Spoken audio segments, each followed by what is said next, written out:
The Accidental Entrepreneur is brought to you with the help of our sponsor, AWeber, the world's leading small business email marketing and automation service provider.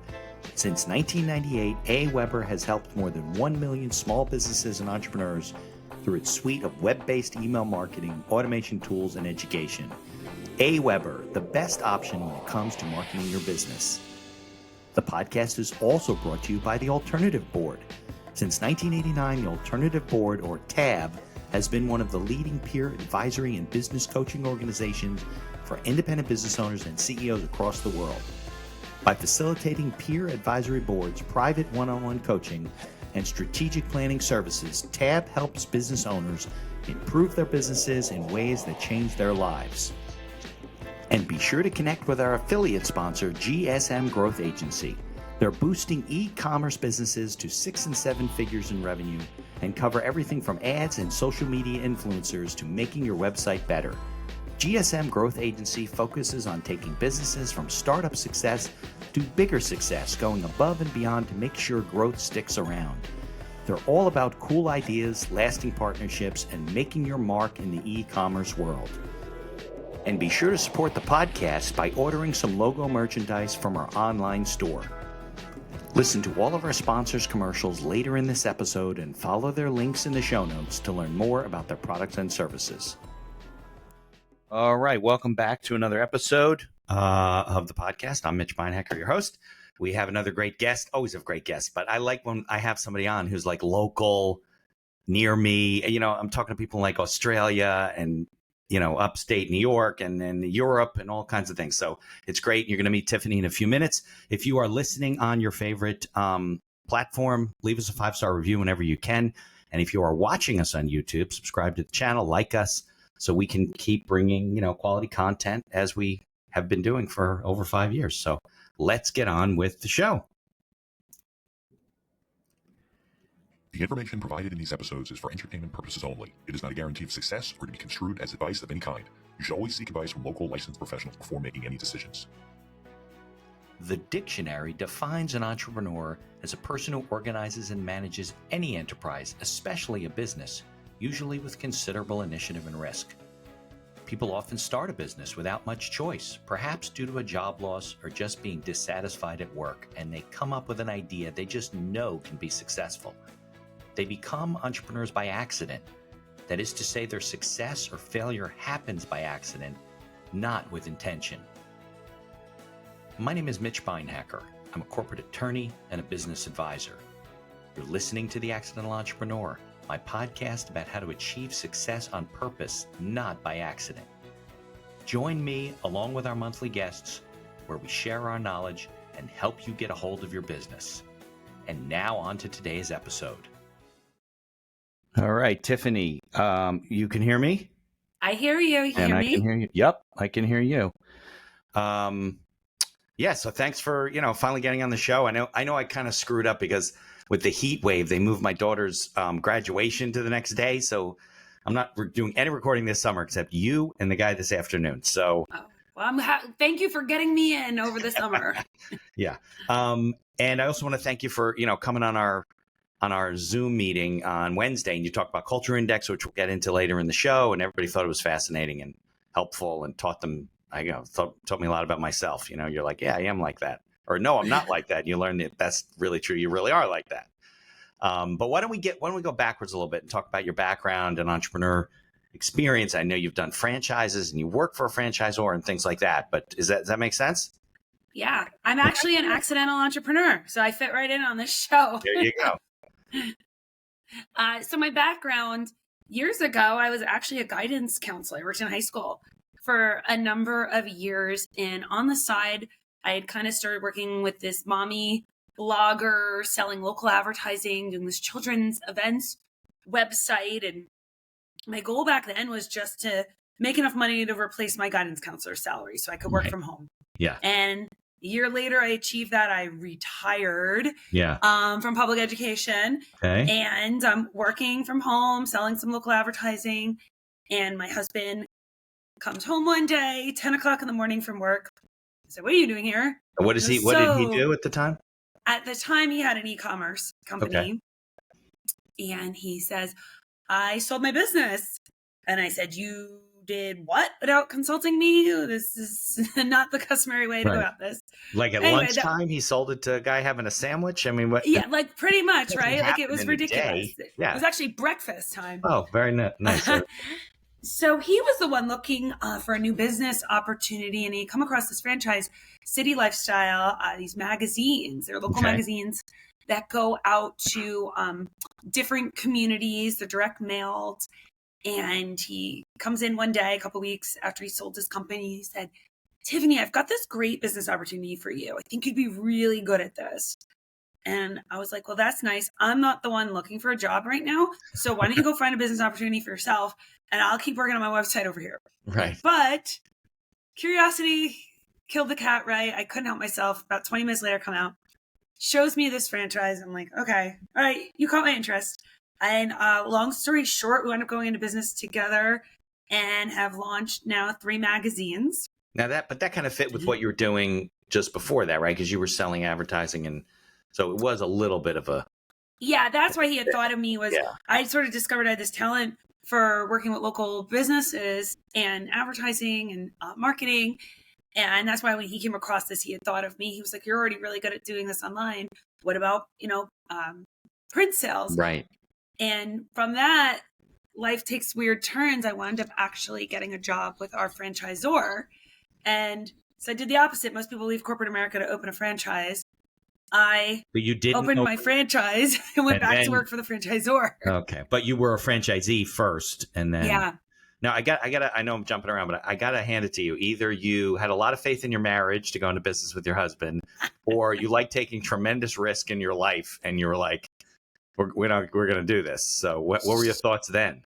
Well, knowing our profiles now, we are like 2 of the biggest risk takers in the world. And you put the 2 of us together and there's like, we are all gas, no brake. So right. I don't think any of our things even occur to us like, oh, this might not be a good idea. Right. It's like that never went through your mind, right? No. Oh, we could fail at this and our marriage could end. Yeah, we're going to fail big. Like it wasn't even an option. I think that's a real trait of entrepreneurs, right? People that don't, it's not a question of will we succeed. It's a question of how we succeed. They don't accept failure as even in their vocabulary. And the most successful ones I know, that's just not an option. It's just not going to happen. So it doesn't, So it's funny, when we first started our first magazine, we go through this whole pre-launch period where I'm literally out there selling advertising for a magazine that's not in existence yet. And that's real fun, right? Yeah. Like, hey, we have this future magazine coming. You want to advertise? And I'm like, what is this? But anyway, we did it. And I remember when we finally hit our numbers and we're like, hey, we're going to launch this thing. I remember my husband looking at me. He goes, did you ever think we'd actually do it? I'm like, yeah.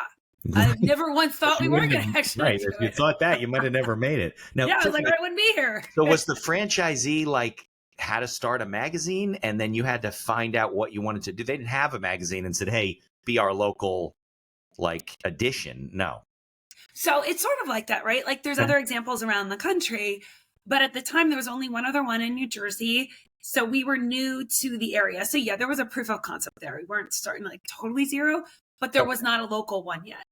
Right. So you okay. And did you have to make the content along with getting the advertisers? Obviously the advertisers are local, right? To support the thing. So exactly. Yeah. All local content. So we work with local writers, photographers, so that it's all content that people that live in the area would want to read about. Yeah. So the concept was the franchise, but the content and the advertisers and the whole thing, putting it together, was on you guys to execute.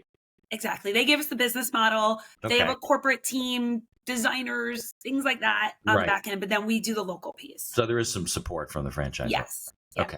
So, and you say something about 3 magazines, but at this point you just did 1. We started with 1. We now have 3. Okay. But on the same concept, right? I mean, you learned the skills and then so how do they differ? Why are there 3 of them once? Different communities. Oh, I see what you're saying. So maybe you opened one, brought an addition to Westfield, and you want to expand in Berkeley Heights, and you want to do one in Morristown, and those would be the same. But it's different content, right? Because it's very local. Exactly. Got it. So I'm always curious about business models with this kind of stuff, like in the publishing business, where I understand the the advertising model, right? You got to hit the streets and you got to find local advertisers because they want to get to the local people. What about the content? Like where's that coming from? You're hiring a beat of, reporters? Yeah, so we have a local editor, and content kind of comes to us. People all want to be in the magazine. Okay. So we keep a pulse on what's going on, what's interesting, who are prominent figures in the community, cool things going on, fun stories. So it just sort of happens. But each editor kind of has to stay on top in their. Yeah, you have to have a good pulse on what's going on locally. Right. Okay, so take me down to why the franchisor then comes and says, Tiffany, not only are you a franchisee, we'd like you to work for us. Like, how did that come about? I don't know. No, I do not. We've had a lot of early success with our first publication, and they thought I would be good at teaching other people how to do what I had done locally. Yeah, that's common in a franchise system. I don't know if that model always works. Just because somebody's successful as a franchisee means that they can train other people. You can, but not necessarily. Yeah, not necessarily. It's not necessarily the same type of person who's good at both. Right. Well, they do that, right? In large sales organizations, they go, oh, let's take, Mitch is our leading producer and he's doing $1 million a year. Let's remove him from the street, which has got to be stupid to begin with, right? And get him to start training people. Yeah. To start training people that aren't doing as well as him, and they're not him. So they're not going to be doing $1 million. Maybe they'll be doing a third of that or something. I don't know. But I see that constantly. I'm like, why would you take that guy, take Tiffany off the street? She's killing it. And then put her behind a podium and talking to other people. Like it seems logical, but it doesn't seem logical at the same time.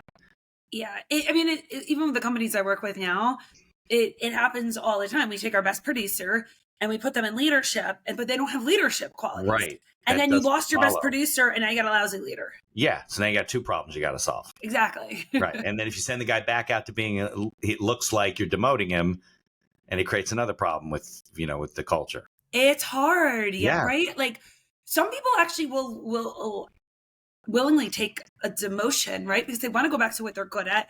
But a lot of times it winds up with an exit from the company because it's very hard to step back down. Right. And they're frustrated. So what do you think made you so successful with the business model? Because not everybody does, right? I see magazines start up all the time and they flounder or whatever. What do you think made you successful with it? Well, I have my little tool, my culture index that shows me what makes me successful. But did you have that at this time? Not when I first started. No. Right. So knowing what I know now, what made me successful, a couple things. Okay. One, highly relational person. It's not hard. Even you listen to me on the podcast. You're so difficult to get along with, and I'm very social. Yeah. So I'm relational. I meet people. I'm a natural connector. So that's great. Think about local advertising, right? I got to go out on the streets and I meet all the business owners. Right. Two, I'm a self-starter, so very high autonomy. I get up and go. I don't need anybody telling me, Tiffany, how many sales calls have you had? What are you doing? Right. Which is normally what you have to do with salespeople. Yeah. Right. Like, no, I got that. Very competitive. I like to win. So if there's a list and like somebody's selling more than me, I'm like, oh, not on my watch, right? And then I lack patience, so I move very, very quickly. I like to get a lot that could done. Be good and bad, right? Depending on what you're doing, right? Like my lack of patience, I could like wear people out if I'm not self-aware in how I'm treating others. Just move on. Let's go. Make a decision. Let's get out of here, and then they freak out. Come on, I gotta go to the next meeting. And then I'm actually low detail, so you wouldn't think that, but in sales, that could be advantageous because low detail, you don't get caught up in all the little things. Right. You're just like, okay, yeah, we'll work it out. We'll figure it out. I don't sweat the small stuff. I'm not risk averse, not a nervous Nelly. So it's really the traits, like if you put it more bluntly, right, of a hunter. And in sales or outbound sales, right, you're looking for a hunter. I naturally possess that. Yeah, no, my son's in tech, and all the sales technology people, they say yes to everything. They sell the deal and say, Tiffany, that's fine. We absolutely can build a system that does that. And then the tech guys come in who have to deal with the details, and they go, how in the heck do you think we're going to do this? Like, we've never, and they have to figure it out because the salespeople are like, oh, we don't care. We want to make a sale. Salespeople are like, oh, I figured you'd take care of that. Right. Exactly. Now, interestingly enough, so if you and I built a business plan, right, around this type of model, we would come up with people that we wanted personnel and they would fit those criteria, right? Mhm. But the question is this, right? And I'm curious of your opinion of it. Some of that is not taught. Like, you don't become a driver and a person that just doesn't have no in their vocabulary because you sat in a lecture hall and Tiffany, the successful one, told you and you like walk out believing it because you didn't believe it before. So what was your success and experience when you got up to the top of the mountain with the franchisor when it came to like, you know, working with franchisees? Did you start to see like a pattern? Oh, I know exactly why this person's not successful, because they don't have the, you know? Right. So it's hard. It was hard in the beginning because I couldn't really spot it, because Right. there'd be people who if you went, sat down with them, they might present very similar to me. They're very friendly, outgoing. In fact, a lot of people like that are attracted to sales. They're people. They like to be around people. But they were lacking the drive, the self-start to them. And Right. that was a very key differentiator between those who were successful and those who weren't. And it wasn't something you could pick up on in an interview or when you first meet someone. Right. Right. Well, All those it's our excuses nature, come out right? later. Yeah, and our nature is we want to be nice to people. I want to get along. Oh, she seems so great. I'd love to work with her, but you're not really evaluating. But you didn't have the tools that you have now. Not at first. Right. No. So it was a lot of it was like testing, and a lot of it was making mistakes, right? Yeah, right. And not everybody was successful, and there's a lot of pieces to a team. So we talk about sales because those drive the numbers. But then, like what you're saying, the example with your son, so us crazy salespeople like to go out and sell deals that like now somebody has to actually be able to make that happen. Yeah. And so you need those detailed people on the back end who are going to make sure that the advertising actually goes through. It's done on time. We're Right. not messing up, spelling somebody's name wrong Right. or wrong phone number, stupid things like I that know. happen. And so you do need those detailed people in those roles to really fill the blind side of those crazy, no detail people who are just out selling every day. Right. I mean, you see magazines all the time with misspellings and ads of the And it's like, words that should be caught by a spell checker, but probably isn't because it's some sort of a layout, and and then it makes Jimmy Fallon one night. I mean, right? Like you try to avoid That's it. the It's worst. happened to everybody. It's horrible, especially Yeah. in print. It's different online. You can go fix it. Right, you can fix it. Right, exactly. No, I see stuff like that all the time. I'm like, how did they even miss that? Was somebody not speaking English who did this ad? I don't So, know. Mitch, you would be shocked because it goes through so many layers of people. Like Right. my editor will read it, and then the graphic Right. designer and the copyright editor, and then I'm reading it. And you're thinking, and then how did this not get caught? Right? sometimes it's because a mistake is made later. So we made a change, You were ready. Yeah. and now it's so it happens, and it's horrible when it does. So we try to avoid that at all costs, Yeah. because sometimes it seems like this is so silly that this could even happen. Right.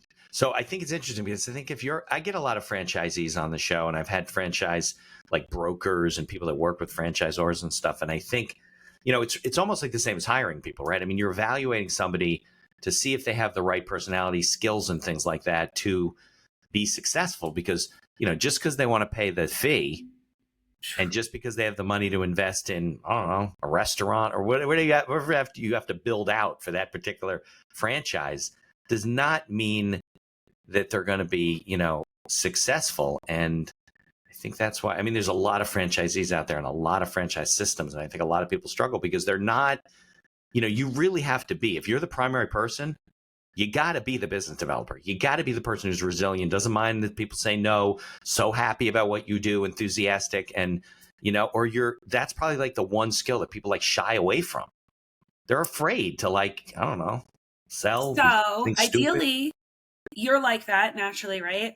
Yeah. But there's times when it's like you aren't, but if you build a team around you to fill that role for you, it can still work. Right. If you recognize that you're not that person. Like, I think a lot of people don't, like, if they went through your process, and we'll talk about Culture Index in a bit, I think they would be more aware. And I think that also takes pressure off of people. Like, it's okay to realize that, well, maybe I'm not the right person. I should get somebody to do that. I always say there's like 4 main parts of a business plan, right? There's your product or service, of course.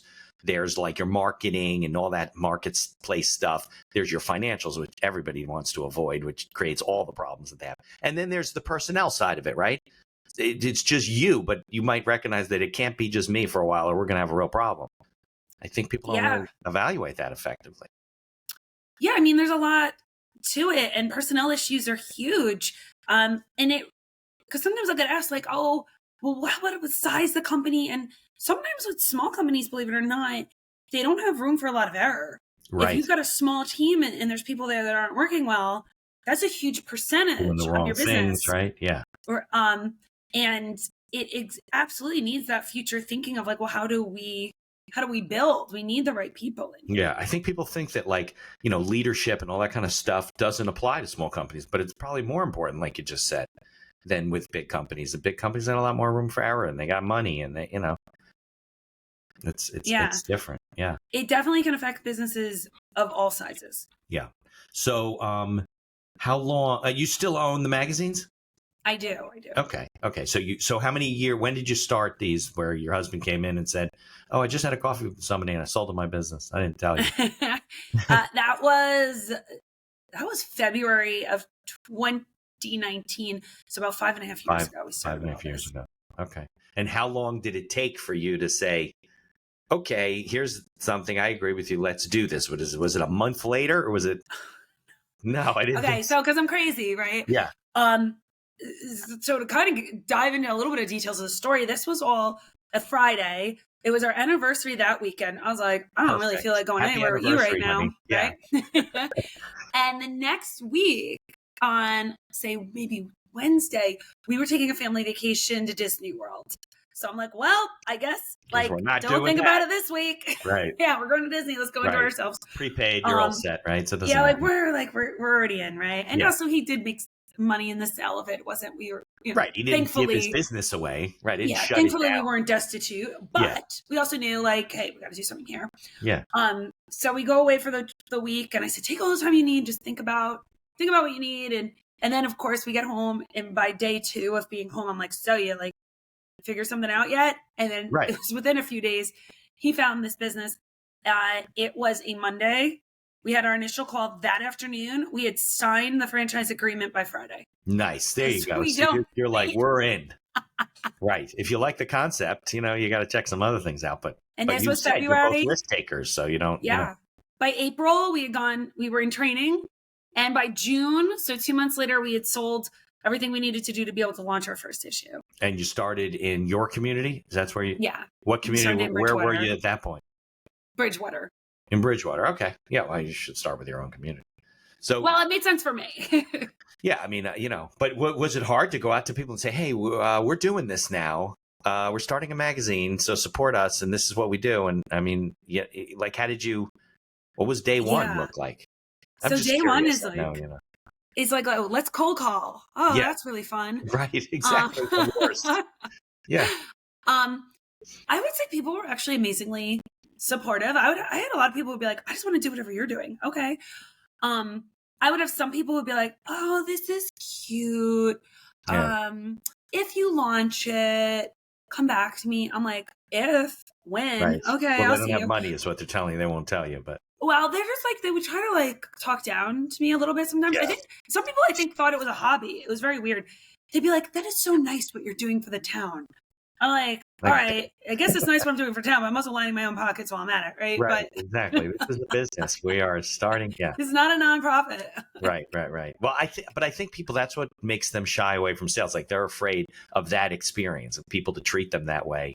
And it probably didn't phase you. You got an infectious personality. You're out having fun. And you probably walked out and go, oh, next one. You know, didn't even sometimes. I mean, some people annoy you, right? Yeah. But I mean, I'm human. But all that said, most people are not like that. It's right. Far they really more are. Positive experiences than negative. Yeah, it's TV and hype that makes you think that that's not going to happen. People don't really slam the doors in your face. They don't throw tomatoes at you when you're on stage. You know, I've honestly barely even ever been hung up on or anything like that. Really? Like, and you would think cold calling, like, oh, who's going to talk to me? People really would get on the phone and chat with you. Yeah, when you would call. Well, it's it's a little bit easier in the business world, right? B2B. They're getting calls for different things. They do need to advertise, whatever. If you call them up and you're selling, stocks online, you're probably going to get hung up on a lot. A cold call, good luck. I mean, yeah, you're going to, geez. Okay. So why don't we do this? Let's take a few minute commercial break, and then we'll come back and start talking about like Culture Index, like where it came from, because you're still doing your magazine business. So why are you doing this and where did it come from? And then we can talk more about it. Does that make sense? Sounds good. Okay. I think I said that a lot. Does that make sense? Maybe I should change that phrase. All right. I'm going to pause you and I'm going to turn my mic down. Hold on.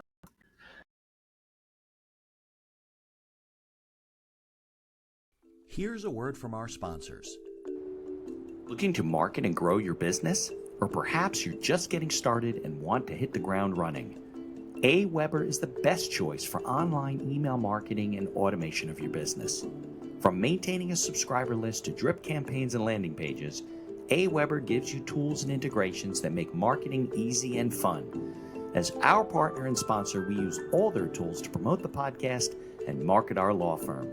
AWeber, the best alternative for online marketing. For over 30 years, the Alternative Board, or TAB, has built a thriving community of forward-thinking CEOs and business owners who want to radically improve their companies. Through unique combinations of one-on-one business coaching, participation in monthly TAB board meetings with other non-competing owners, a suite of strategic tools, and customized strategic planning workshops, TAB membership can deliver greater strength to your business and a better work-life balance for you and your family. All packaged in a streamlined and affordable service that the people at TAB invite you to try risk-free. Are you struggling with managing advertising due to a lack of time or expertise? Perhaps you're facing challenges in scaling ads for your store. Are you feeling lost when strategies have no success? GSM Growth Agency is your reliable partner in overcoming these business challenges. Feel the impact of collaborating with a team dedicated not only to short-term goals, but also to building long-term partnerships and achieving sustained success. Embark on an exciting journey to redefine the possibilities of e-commerce and create a legacy of unparalleled excellence. Take decisive action now. Follow their link in the show notes to receive a complimentary audit of your Shopify store conducted by a GSM expert. Propel your e-commerce game to new heights with GSM Growth Agency. Follow the link in the show notes to learn more about all of our sponsors. And now back to our show. All right, we are back. Do you like that when I play the commercials? I'm like terrible with video editing, so I play it. That's why I like this studio, and I don't have to worry about anything. It's perfect. Well, I screw it up. I've done that before too. So, all right. Where were we? Oh yeah. So you have your business, right? You're a franchisee, franchisor, expert, whatever. Do you still work for the franchisor, or that kind of ran its course? Not anymore. Ran its course. Yeah, it's enough, probably, right? Like you don't need to. Got to focus on yourself and your stuff. So, tell me about. We're going to talk about what Culture Index is, but let's talk about like where it came from, how you started. Was it a tool that like the franchisor showed up and said, "Hey, Tiffany, what do you think?" Yeah. So we started working with a Culture Index advisor at our franchisor. And that's where I first became acquainted with it and honestly fell in love with it because suddenly I had a tool that explained to me why what I was doing was working so well with some people and having really not much of a net positive effect on others. So I learned how to better mentor, motivate, coach, work with people. I learned, I always knew I was impatient. That's not a shock. I didn't realize I was like bottom 1% of patients in the entire world. Wow. Yeah. Oh, holy smokes. Like not everybody is lazy. Like right. I just work faster than most. Like, right. So understanding those things actually helps me adapt a bit to who I'm working with. Absolutely. I mean, being aware, it's funny because consciousness and self-consciousness are totally different things, right? Self-consciousness is a bad thing. But I think becoming aware of why you do something, what other people are like, really helps a lot. So they brought this person in as a consultant to the company.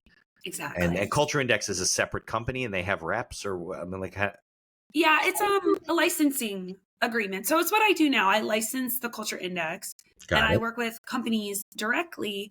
And part of my departure from my previous position was my profile shows I'm not really meant to work for other people. Right. Me being in business for myself makes a ton of sense and it's what I enjoy doing. Yeah. So who invented the Culture Index? So Gary Wallstrom, he's out of Kansas City, Missouri. Got it. Is he a psychologist or? No, he is not. He is a businessman. It's very data driven. No, he did have a doctor work on this with him back in the early 2000s. Yeah. I'm interested because you said, right, that you are impatient. You make quick decisions, you take risks and you go for it and you don't look back and it works for you. This is not that kind of a process. This is a very data driven, very precise. I mean, maybe you find it fascinating. You're curious about all the results you get, but it does take an amount of patience. It does take analyzing the data. It does get taking someone to do all those questions that we did. So I'm curious as to why, like why you thought it made so much sense. Well, I mean, it only takes 5 minutes to take the survey. Well, that's true. So that's not really a practice of patience. That's an exaggeration. Yeah, exactly. Too much. Yeah. Because I see the effectiveness, right? It explains the inexplainable. It makes intangible things suddenly tangible. So to be honest, when I am with somebody and I don't have their culture index survey, if I've never seen it, you're wondering. I almost feel like thrown off. Like I don't even know how to talk to them. Right. I don't even know what motivates them. Right. Making it up as you go along, trying to figure it out from cues, but those don't work. That's the purpose. No, of the index. Right. It's really shocking because it's actually a common question I ask. Well, can you just, at this point, do you just know? I have like certain key indicators I can see them to a degree, but no, I cannot gut instinct just figure out who people are because a lot of people want to present a certain way. A good example would be a lot of low socials that I talk to will purposely modify themselves to be more social because they view that as a positive trait. Right. And you don't need to be social for a lot of things in this world, but they can at a party present that way and you would have no idea. Or at an interview, really not, right? Mm-hmm, and you throw especially you off. In an interview. Yeah, especially you're going to put your best foot forward and then you'll go to work that day and you'll be yourself again. And they'll be like, who the hell is this person? And that happens all the time, right? All the time. Because in an interview, exactly that. You're going to put your best foot forward. Even in the resume writing process at this point, I mean, we've always had resume writers, but now you have AI making it even easier and easier to say, oh, well, what are the keywords we need in here? What do we need to do to make this appear best? And I don't blame people. You want to get your best possible chance, but it becomes really hard to distinguish, is this reality here or not? Yeah. Well, a little confession. So back in 2019, when you were making this transition in your life, I had a firm. I had like 5 partners and we had 8 attorneys. And I eventually went out on my own, and because our revenue was going up and my income was going down, it was like, doesn't make any sense. But I didn't have those tools then. And one of the things I was very bad at, as an admission, was bringing in other attorneys that we would meet who were not, new attorneys. They were seasoned attorneys. They knew what they were doing, and sizing them up, thinking that they could be as successful on their own in developing business and bringing in business that as I was, and one or two of us were. And I was very bad at that. I was wrong.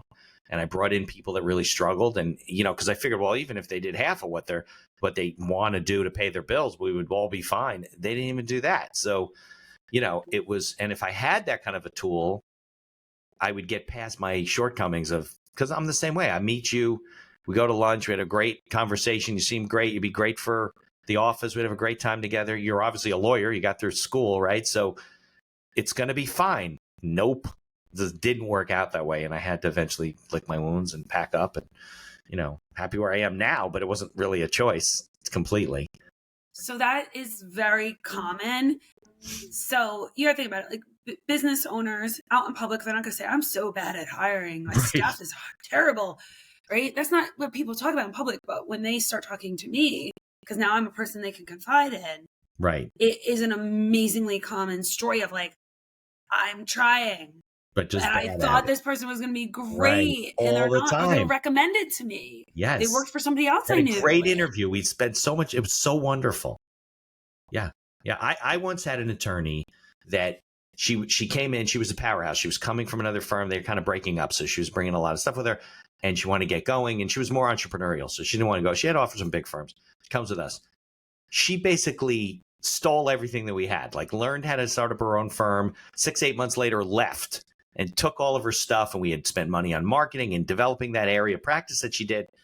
And it was like I sized her up the opposite way. Like I was so enamored with her ability to bring in business and know these people and do it, and just steamrolled right over us. It was just a nightmare. Yeah. I heard a really good quote the other day. Because we always favor experience, like, oh, they came from somewhere else, they're great. Right. And it was, do you have 20 years of experience, or do you have the same year of experience 20 times? Right. It's probably much more common the second part of that. Yeah. Right. And it's like, wow, just because you've been doing something for 20 years doesn't mean you're any good at it. Right. Maybe you've been practicing all the wrong things. Right. Right. Exactly. Or you're really good at it and you're just looking to take advantage of the people that you're coming into, which is exactly what happens. So, yeah. No, look, I'm the first to admit it. I am not good at sizing people up. And I don't know if anybody is good just without any kind of tools, like because of our human nature. Well, recruiters will like to tell you they're good at it. But... Right. Exactly. Right. No, but they're wrong too all the time. They put people in. What they're good at is selling their candidate and getting them ready for the interview and, sending them in, and and after that, that's not their job. They're done. So, yeah, I don't want another employee in my life, Tiffany. I really. Well, you don't really like managing people. No, I don't. My virtual assistant's in the Philippines. I do through an agency. They do most of the management. I interact with her all the time. But yeah, I don't want to do that. I don't. I thought I was good at it. I was bad at it. Not good. Yeah, but at least you realize that. I learned the hard way, like a lot of people do. So, but that's like a new business for you now, right? Because you're now a consultant going into companies, implementing this tool and teaching them how to, better interact with their employees, supervise them, whatever. Yeah. It's implementing. So there's other surveys out there. There's other things other tools you could take. Right. And a lot of times with those, you pay per survey, you get a group of them, you sit through an hour workshop, and then you take your paper with your results and you shove them in your desk and you go about your day. What I do is consulting. So you can't just get rid of me, or I guess you could if you really want to fire me. Right. But I'm there to help you implement it, because when the workshop ends, that's when the work begins, really. And so I've had, I work with amazing CEOs that are so bright and they get it. And inevitably a couple of weeks later, they have this terrific candidate on paper and they'll say, Tiffany, I know the profile says this, but, and they give you all the reasons why they want to ignore the data. Right. And I'm there to be your accountability buddy. I have good tact and a good way of delivering it. But I'm going to be honest, because if I'm not honest with you, you shouldn't be working with me. I'm wasting your time and money. And I'm going to tell you, the data is showing me this. Your choice, but the data is not in favor of this being a good fit right now. And I'm here to help you. Right. Go through they're falling into the trap that they were in before you came in. We're not good from a human nature standpoint, just sizing people up. No, and this is statistics, right? Yeah. There always some random example of somebody who makes completely no sense why they're good at something. Yeah. Yeah, but you're just that's the total risk. It's total luck. But am I going to hire people in my company based off of a statistical anomaly? Right. I'm not. 1 out of 10 That's not how I'm going to spend my money. Right. So you're going to hire 100 people and 5 of them are going to turn out to, then you'll be like, oh, you're batting 5%. No, we don't make decisions based off of exceptions to the rule. Right. No, because it doesn't make any sense. Do you find that more often that people are just in the wrong position within the company, or is it common where maybe they're just not the right person for the company, even though they've been there for a while? All the above, right? Really? So you got all those. So even a position, you could call somebody business development. What that looks like in this company can look very different than in this company. What exactly do they need to do? What's their day-to-day? Who else do they need to be able to work with? Who do they report to? What is their leadership style? Are these people going to get along? Right. So it's beyond just what is the position. Yeah. Who else are they working with? What's the team dynamic there? So that's why I like to come in. I survey everybody. I'm like, I don't know your company until I have data on everyone to be able to understand. And then some of it's a grooming process. Okay, we don't have some of these positions yet. We're building out this org chart, but for the future, maybe we're grooming some of these newer people that, okay, we're letting you know, we're working with you to get you here, but there's going to be some steps because you don't have the experience yet, right? But you're being identified as somebody who would be potentially really good in leadership later. Yeah, well, I guess it's better when there's an empty org chart, right? Because then you can build it as you go. So some of it, always building towards the future, right? An empty org chart. But then there's also coming in, okay, I like to say we work with who we have and then we hire better. My goal, and people get afraid of this, like, oh, if I bring her in, is she going to say that I'm bad? Or my goal is not to come in and say, let's fire the entire company. No. I mean, there's moments that happens, right? But no, that's not realistic. Salvaged, right? No, my goal is not to come in and fire everybody. It's not realistic. Hard we enough can't do to that. find people, right? Yeah, right? So it's, okay, how do we work with who we have? How do we better lead them, motivate them? What is going to be motivating to them versus demotivating? And sometimes it's a tweak in position or moving to a different team, or it doesn't mean necessarily you're fired, but maybe you're not really doing the exact right role for you there. Yeah, well, but if you find somebody who fits this more of a profile and the job is really not the right job, and you say, listen, we're going to move you over to this department to handle this because these are your traits and this is the way the data tells us, you get pushback. You get people that'll be like, I don't want to do that. Like, a lot of these people are happy. Okay. It's, oh my gosh, like a relief. They're stressed too. They're not always like unself-aware, right? Like they realize, and they might not know why, but it's not going well. Yeah. Yeah. No, I want to hear a funny story. I had a guy I used to work with, a friend of mine, he's older, and they had a business processing person or whatever. It was like an insurance agency or something. So the person who's processing the business goes out on maternity leave, right? They were small staff too. So they take this one person who maybe was the receptionist and she's done some other things and said, listen, you take over the processing of the business till she comes back, and she's gone for a couple of months. The owner gets a call, starts getting calls from people like following up on their application saying like, what's going on? I haven't heard whatever. He goes in one night, you know those like cubicles and they got the overhead bins and stuff like that, and opens the bin, and inside the bin are all these folders. This woman is freaking out. She doesn't know how to handle anything. She's having a breakdown, and she's just been shoving the folders into the overhead bin and not processing anything. So think about it. Somebody like that, would she not welcome a change in position? He had to fire her. I think years later, you're getting caught throwing files. Yeah. He was like, we can't help you. Right. I think years later he hired her back, but not to do that. That's for sure. He hired her back. Years later, like maybe to answer the phones or whatever. I could be wrong. I don't remember. But I do remember the person that was out on maternity leave, the discovery, and he'd be like, I'm really sorry, but I can't keep you here. Like, and he had to hire other people, to catch up and, deal with any repercussions that he had to deal with. Yes. But that's exactly, like, it seems so silly because that work there are people who are so suited for that. They enjoy it. Right. Where if you told me I got to file things all day, I'm like, oh, right. Boring. Yeah, exactly. And I don't think she thought it was boring. Maybe she thought it was difficult and she's going to screw. Right. She was overwhelmed. Exactly. Well, look, I think it's good that you can come in and give somebody a tool and, probably only 20% of the 80% actually, benefit from it because the 80% should be using you and they don't, but the rule. Exactly. So you got to get the word out there to the other 80% who don't want to talk to me. Yeah, exactly. Well, some of them are in denial. Some of them are afraid about spending money. Some of them think we're fine. There's people at the stage in their life where they're not looking to improve, whatever. They're getting by. No, not everybody's looking at growth. Right. Absolutely not. And that's not everybody's goals. Sometimes when I go into a company, it's the owner wants to get their life back.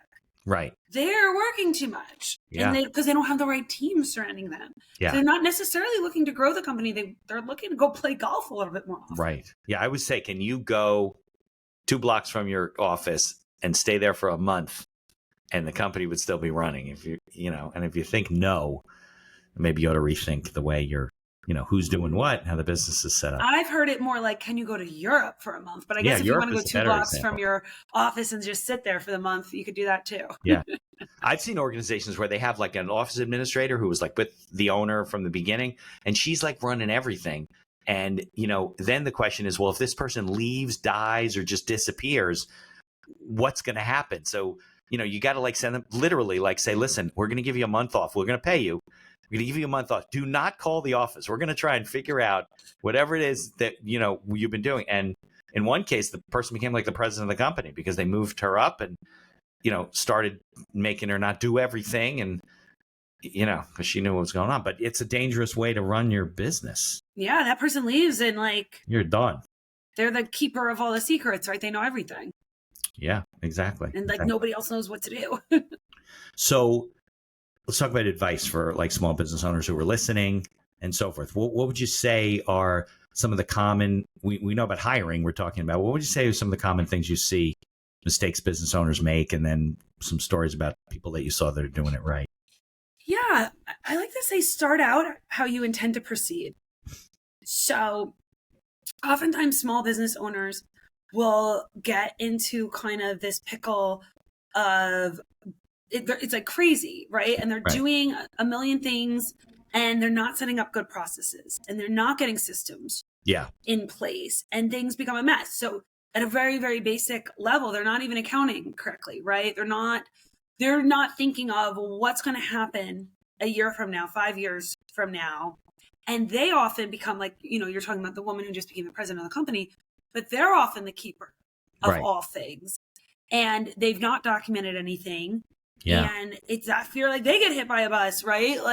And it's hard to do it 10 years into the business than if you started it earlier on. If you started in the beginning with documenting processes and even the future thinking of, okay, maybe it's just me and a few people now, but what is the future thinking of what will that org chart look like one day? Maybe right now I have to wear a couple different hats. Right. Because I don't have the budget to be paying for multiple But you don't want to do it forever. But I can't do that forever. So what are the things that I'm first going to give away? What am I not good at and don't like doing? Right. That I'm giving away first. Right. Definitely. I think there's a lot of people feel like, oh, it's just easier. I'll just do it myself. I mean, spending the time teaching her to do it, it's just easier for me to get it done. And they don't realize the long-term ramifications of those decisions. I made that mistake myself in the beginning. It was by the time I started to teach somebody else to do it. Right. Just get it done.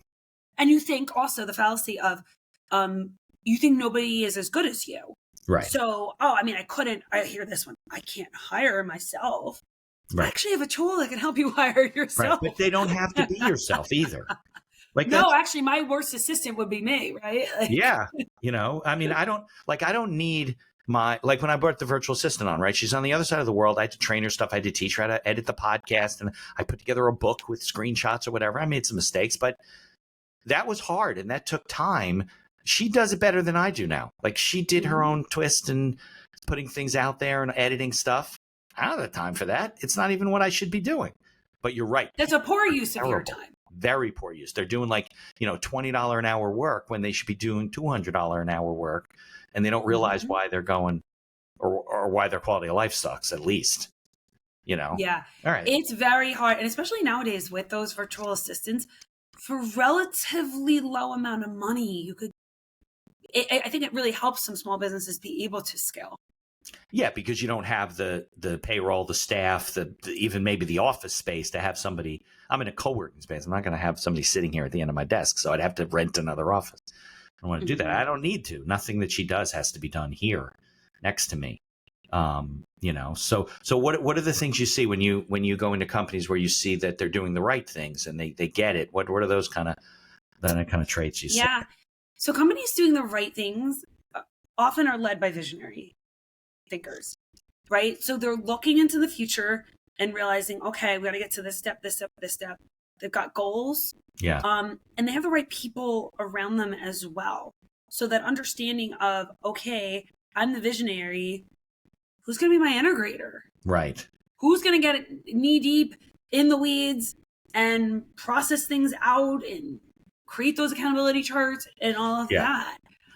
So really recognizing their strengths, where to spend their time so they can work on the business instead of in the business. Yeah, you're throwing in some traction terms. Yeah. EOS, right?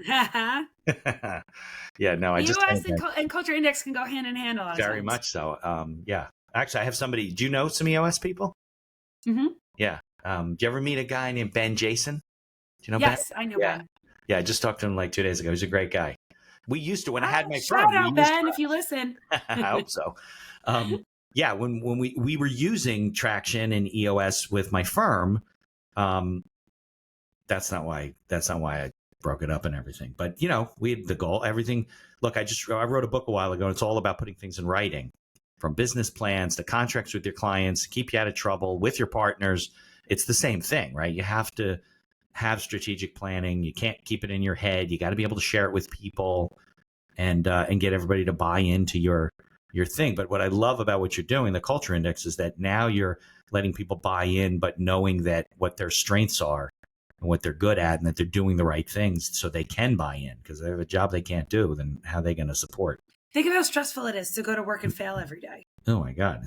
Or just be afraid of everything you got to do. I can't even imagine. Like, yeah. There's no right people. There's right people for right seats. Yeah. So everybody has a natural place they belong. And when you get to live in your glory every day, that's where fulfillment and happiness comes from.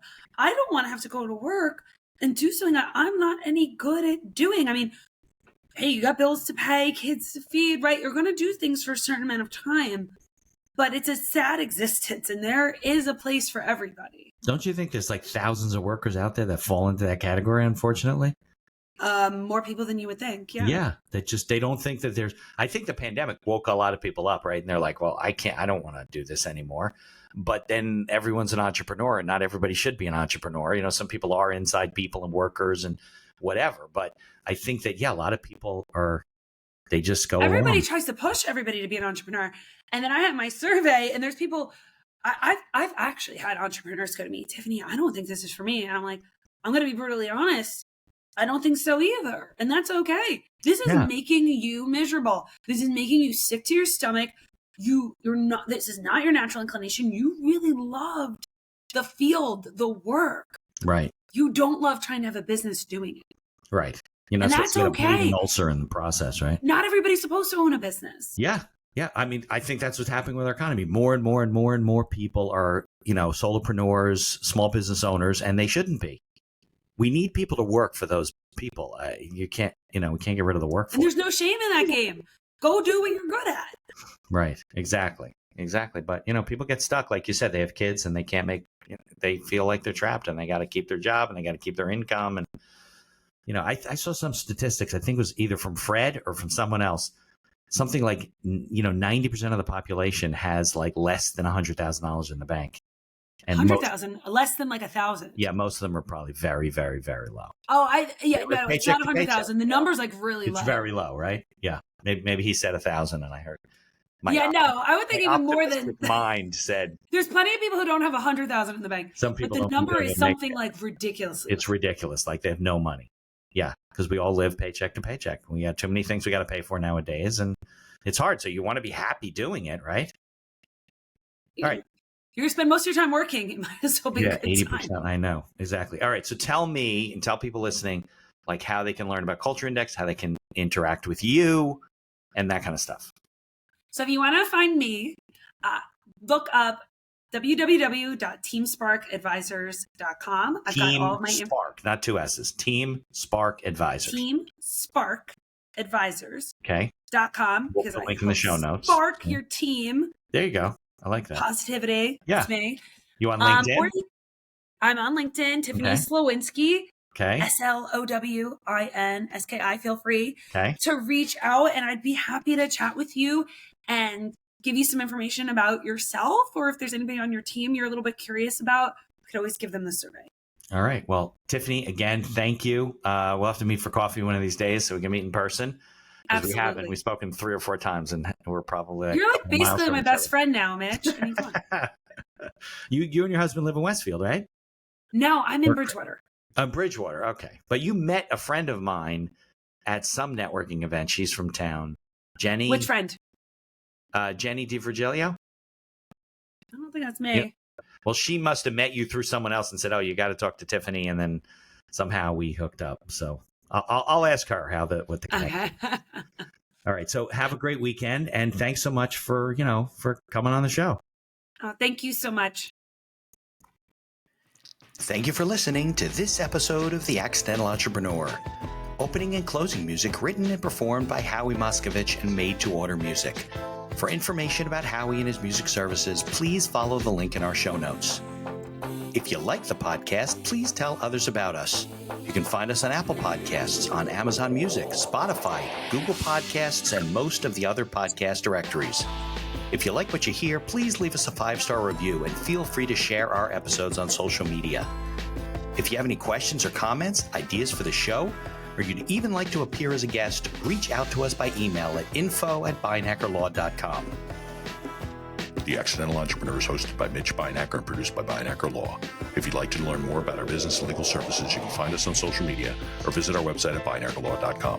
Thanks for listening, and be sure to subscribe to our feed to be notified of all future episodes.